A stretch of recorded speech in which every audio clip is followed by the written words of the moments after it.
Her pulse was getting faster. She started breathing as if she had run a long distance. Jungkook, do you like the room? She turned around after hearing someone's wife. She did not even know when he came there. You took a look again and saw Gordon in it from the window, where she came just 2 weeks ago on Harry's birthday, and then turned back to this person. Why was she here? Seeing him, she felt her blood run cold with fear. Jungkook kept the dish in his hand on the side table and sat on the chair on the side. Crossing his legs, he was looking at her, licking his dry lips. She was digging her nails into her palms again, and he really disliked this habit of her. How many minutes there was silence between them. He was watching her sitting like that, and you were still unable to control her shallow breathing.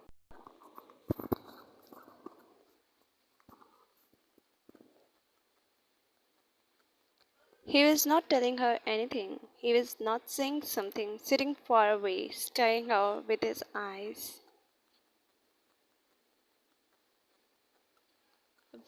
You, why I'm here? I'm here. Finally, she asked. Django, because I brought you. You looked up at him with wide eyes for a moment, and then, when she can't handle his eye contact, then she again looked down on her face.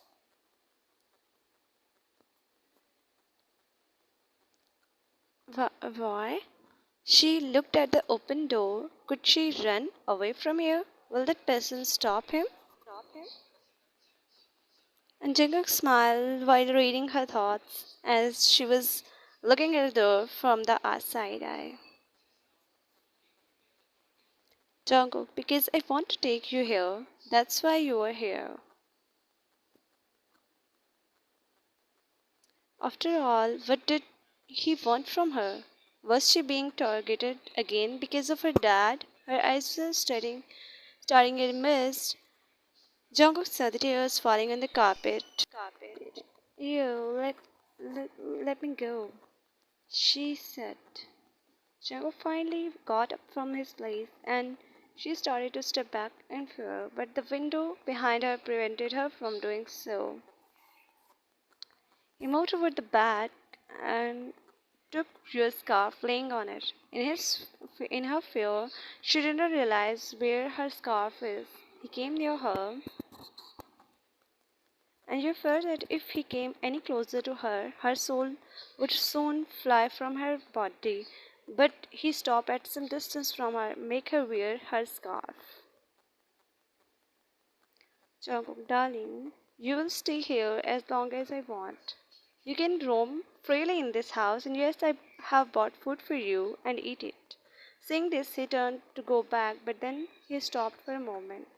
Jungkook, and yes, from now on, you will have to go to the dining table for whatever you want to eat. Saying this, he left. But you went on sitting on the floor in the end. What was written in her fate? Her steps toward freedom were again blocked. Now, what a new punishment this was!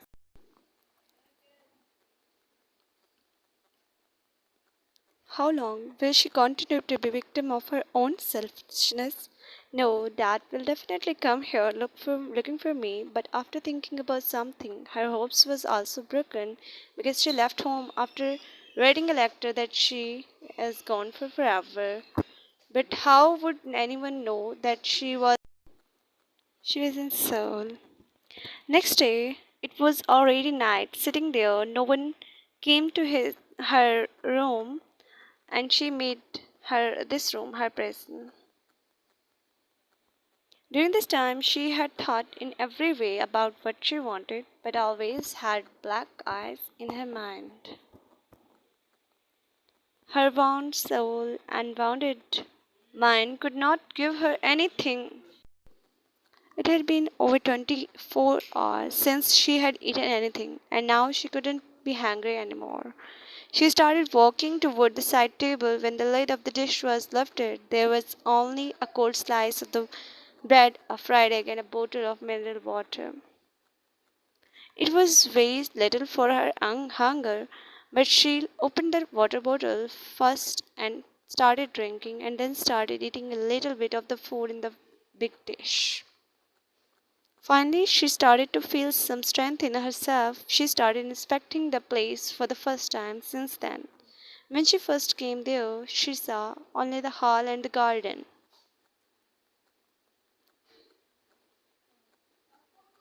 She was in she was in spacious room decorated in red and black. The room was also beautiful like the rest of the house. If she was not kidnapped here, she would have been happy to see it. The entire front wall was replaced by a window that she could see garden clearly from there. There were two doors in the room. The first door she opened was bathroom and another was wardrobe, where all belongings were. She was quite surprised to see all her clothes neatly folded.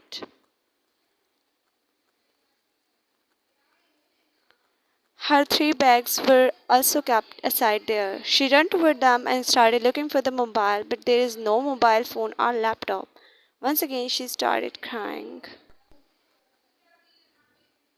As soon as Jungkook came back, he already went to the room and started taking bath. He didn't want you to see him in such a state that she would be afraid. He often come home covered in the blood.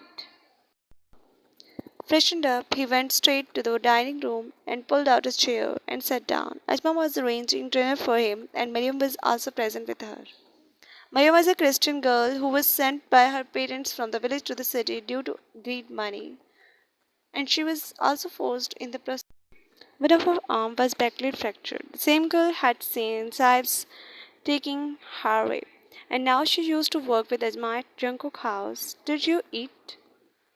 Jungkook asking while taking out food on the table. Ajma, no, she did not came out of the room since she came. If you allow me to take food for her, Ajma was worried about this innocent girl. In so many years, she had never seen Jungkook to act like this.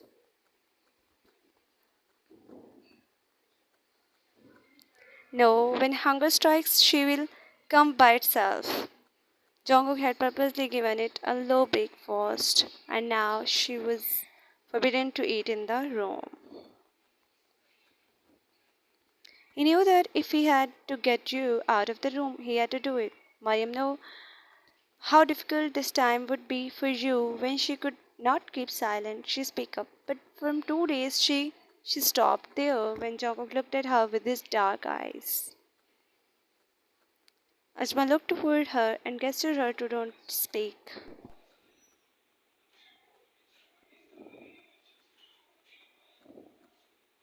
Jungkook, from tomorrow, one of my van will stay here for your safety. In my absence, he will stay here to protect this place. Before this, he did not placed any guard here. That's why Ajma gets worried while listening to him. Jungkook, you can go now. I will manage all this. Today was her second night here and she was starving. But she didn't want to leave that room. She was shaking while sitting on the bed. It was midnight. She had not slept in 2 days. When she could not hold any more, she left the room on her feet. There was no lock, but Jungkook did not intend to imprison her, so the door was not opened with the ease. She was on the second floor, that's why he started descending the stairs with heavy feet. She hoped no one would be there at the time. Reaching the hall, she looked around and left the scene and headed toward the main gate, but it was locked. Stopping her tears, she started looking for the kitchen. The size of the kitchen was like a mansion. She opened the fridge, but only water bottle and some fruits were there.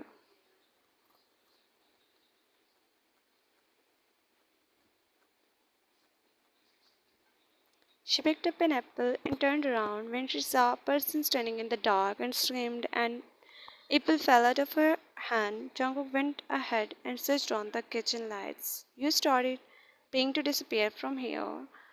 Jungkook, you would not find anything in the fridge. What you need is here in the pantry. He opened a door in the kitchen, which was the pantry door.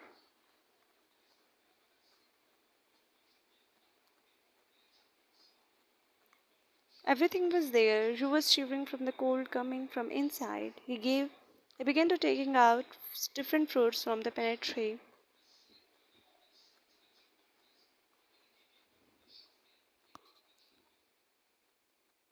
To be continued. Bye.